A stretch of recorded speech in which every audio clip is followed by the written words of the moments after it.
Thank you, Lester. Our jobs are fleeing the country. They're going to Mexico. They're going to many other countries. You look at what China is doing to our country in terms of making our product. They're devaluing their currency, and there's nobody in our government to fight them. And we have a very good fight, and we have a winning fight, because they're using our country as a piggy bank to rebuild China. And many other countries are doing the same thing. So we're losing our good jobs, so many of them. When you look at what's happening in Mexico, a friend of mine who builds plants said it's the eighth wonder of the world. They're building some of the biggest plants anywhere in the world, some of the most sophisticated, some of the best plants. With the United States, as he said, not so much. So Ford is leaving. You see that, their small car division leaving. Thousands of jobs, leaving Michigan, leaving Ohio. They're all leaving, and we can't allow it to happen anymore. As far as child care is concerned and so many other things, I think Hillary and I agree on that. We probably disagree a little bit as to numbers and amounts and what we're going to do, but perhaps we'll be talking about that later. But we have to stop our jobs from being stolen from us. We have to stop our companies from leaving the United States, and with it, firing all of their people. All you have to do is take a look at Carrier Air Conditioning in Indianapolis. They left, fired 1,400 people. They're going to Mexico. So many, hundreds and hundreds of companies are doing this. We cannot let it happen. Under my plan, I'll be reducing taxes tremendously, from 35% to 15% for companies, small and big businesses. That's going to be a job creator like we haven't seen since Ronald Reagan. It's going to be a beautiful thing to watch. Companies will come, they will build, they will expand, new companies will start, and I look very, very much forward to doing it. We have to renegotiate our trade deals, and we have to stop these countries from stealing our companies and our jobs. I just finished. I think I should. I'm going to you give go you to a her chance right website, here. With the and new you take a look at her segment, website. She's going to raise taxes $1.3 trillion. Mr. Trump, and look at her website. You know what? It's no different than this. She's telling us how to fight ISIS. Just go to her website. She tells you how to fight ISIS on her website. I don't think General Douglas MacArthur would like that. Well, I told you, I will release them as soon as the audit. Look, I've been under audit almost for 15 years. I know a lot of wealthy people that have never been audited. I said, do you get audited? I get audited almost every year. And in a way, I should be complaining. I'm not even complaining. I don't mind it. It's almost become a way of life. I get audited by the IRS, but other people don't. I will say this.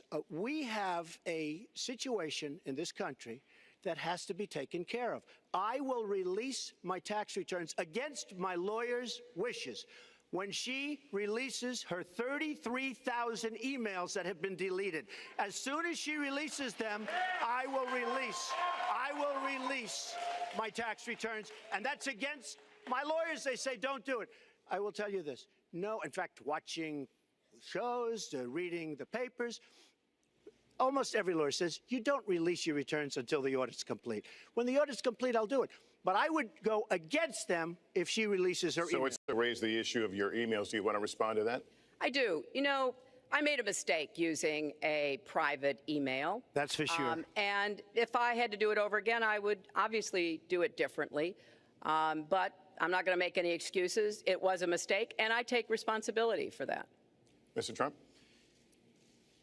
That was more than a mistake. That was done purposely, okay? That was not a mistake. That was done purposely.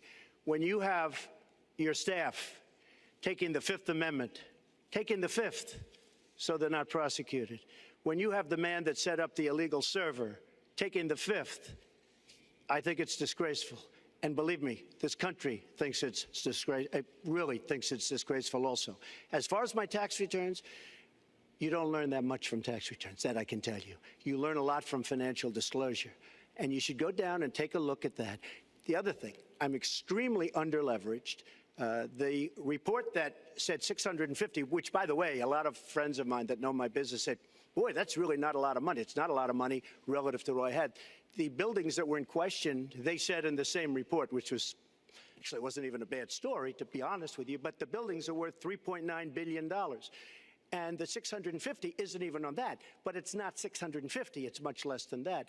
But I could give you a list of banks. I would, if that would help you, I would give you a list of banks. These are very fine institutions, very fine banks. I could do that very quickly. I am very underleveraged. I have a great company. I have a tremendous income. And the reason I say that is not in a braggadocious way. It's because it's about time that this country had somebody running it that has an idea about money. When we have $20 trillion in debt and our country's a mess. You know, it's one thing to have $20 trillion in debt and our roads are good and our bridges are good and everything's in great shape. Our airports are like from a third world country. You land at LaGuardia, you land at Kennedy, you land at LAX, you land at Newark, and you come in from Dubai and Qatar and you see these incredible, you come in from China, you see these incredible airports, and you land, we've become a third world country. So, the worst of all things has happened. We owe $20 trillion, and we're a mess. We haven't even started. And we've spent $6 trillion in the Middle East, according to a report that I just saw, whether it's 6 or 5, but it looks like it's 6. $6 trillion in the Middle East. We could have rebuilt our country twice, and it's really a shame. And it's politicians like Secretary Clinton that have caused this problem. Our country has tremendous problems. We're a debtor nation, we're a serious debtor nation, and we have a country that needs new roads, new tunnels, new bridges, new airports, new schools, new hospitals, and we don't have the money because it's been squandered on so many of your ideas.